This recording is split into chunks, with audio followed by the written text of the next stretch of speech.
My boyfriend hated me and took revenge on me. He said I killed his sister. Later, when he found out that I aborted our child, he broke down. After the meeting ended, the assistants helped the two inebriated bosses into their cars. Once she saw the vehicles leave, Arnesia finally sighed in relief. Their car had also arrived. Azazel was seated in the back, and Arnesia stumbled slightly as she opened the passenger door. She got in, fastened her seatbelt, and the driver pressed the gas pedal, driving away from the hotel.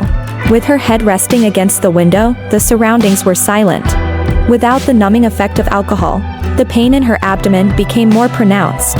Arnesia frowned, her eyes closed, breathing becoming difficult, one hand pressing against her abdomen. She could clearly feel that warm flow intensifying. After the surgery, she had used thick sanitary pads, so she thought there shouldn't be any issues. The pain in her abdomen intensified, yet Arnesia didn't make a sound, silently enduring it. The man who had been resting in the back seat opened his eyes at some point, his expression unreadable as he stared at the rearview mirror. The car stopped at the entrance of a high-end manor. The driver cautiously glanced at the man with closed eyes in the rearview mirror, fearing to wake him, so he spoke to Arnesia in a soft voice, "Assistant Dorcas, we've arrived." Upon hearing the driver's voice, Arnesia slowly opened her eyes and glanced outside, realizing it was a familiar building. She furrowed her brows slightly, her voice soft, "Thank you." After saying this, she grabbed her bag and got out of the car. Arnesia walked ahead, holding her abdomen, with Azazel trailing behind at a distance of about 5 meters. Arnesia entered one of the outbuildings, with Azazel closely following her. Arriving at a door, Arnesia used her fingerprint to unlock the electronic lock and entered the room. Azazel followed her in, reaching out to close the door behind them. Before Arnesia could turn on the lights, Azazel suddenly grabbed her hand and yanked her sharply. By the time Arnesia realized what was happening, she found herself pressed against the door. Azazel's tall figure loomed over her, exuding a domineering aura as he approached. With one hand firmly clasping her waist and the other cradling the back of her head, he leaned down and fiercely captured her lips, fueled by a mix of vengeance and deep-seated resentment. The pain on her lips was painfully clear, and as Arnesia regained her senses, she fought back, biting him in return. Either showed mercy, both exerting their full strength. The suppressed anger and frustration that had built up over drinks erupted at that moment, with Azazel gripping her waist tightly. His eyes filled with rage even in the darkness.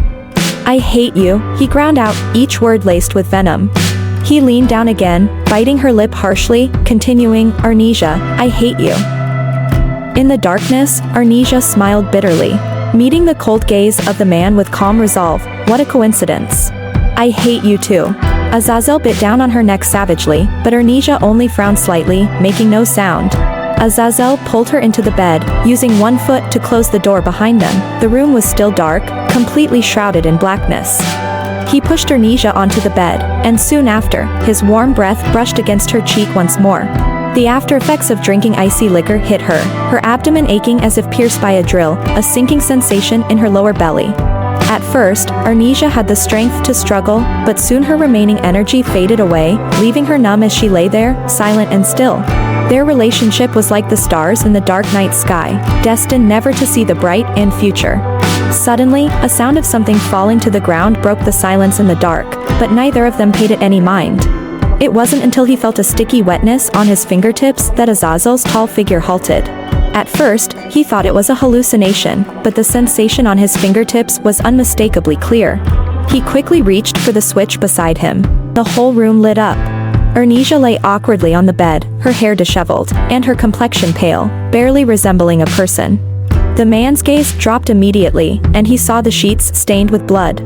Staring at the astonished man, Arnesia managed a faint smile, looking as weak as someone on the brink of death. Azazel was about to speak when his peripheral vision caught something, causing him to pause. The sound of something falling earlier had been Arnesia's bag. The zipper on her bag had been left unzipped, and when it fell, its contents spilled out. One piece of paper, stamped with the name of a certain hospital, caught Azazel's attention. He stood up and bent down to pick up the paper, only to discover another sheet tucked inside. It was an ultrasound report. Name, Arnesia. Age, 22. The examination date on it was today. Azazel froze, but before he could express his emotions, he realized that the paper tucked outside wasn't blank but a consent form for voluntarily giving up the fetus, with a beautifully written signature at the bottom, Arnesia. There was also a payment receipt for the abortion procedure. Azazel's pupils involuntarily constricted, his body stiffening as if frozen. He tightened his grip, the consent form crumpled in his palm. He suddenly turned his head and glared at her, each word forced out through clenched teeth. "You had an abortion." His voice wasn't loud, but it was filled with intense questioning. "Yes," Arnesia replied, her tone flat but resolute. "Who allowed you to have the abortion?" His voice rose slightly. Arnesia said nothing in response. The man's emotions suddenly erupted as he gripped her collar tightly, effortlessly lifting Arnesia. "Say it. Who allowed you to have the surgery?" he shouted furiously. Forced to look up, Arnesia managed a pale smile. "Don't worry. I remember your words. You don't want any ties with me." Since he didn't want it, she would comply. Like being doused with cold water, Azazel completely calmed down. In his grip, Arnesia felt like a sick cat, her breath weak as if she could perish at any moment. As if shocked, Azazel immediately released her, causing Arnesia to fall back onto the bed awkwardly. One hand pressed against her abdomen as the blood on her dress increased. Breathing was difficult. She closed her eyes and said, "Mr. Farmer, no need to say anything. I brought this upon myself." Slowly opening her eyes, she stared blankly at the ceiling, murmuring, "People like me should belong in hell." Her words pierced Azazel's heart. He looked down at her, glaring fiercely, teeth clenched. "Yes, people like you, cold-blooded creatures, deserve to be in hell." Azazel suppressed the urge to strangle her in fury and abruptly turned to stride toward the door. "Mr. Farmer." Just as Azazel opened the door, he heard the girl's voice behind him. Arnesia said weakly, "If you don't plan to kill me today, could you please call for an ambulance?" "Thank you, Mr. Farmer." After a few moments of silence, Azazel left the bedroom. Having drunk quite a bit, her head throbbed.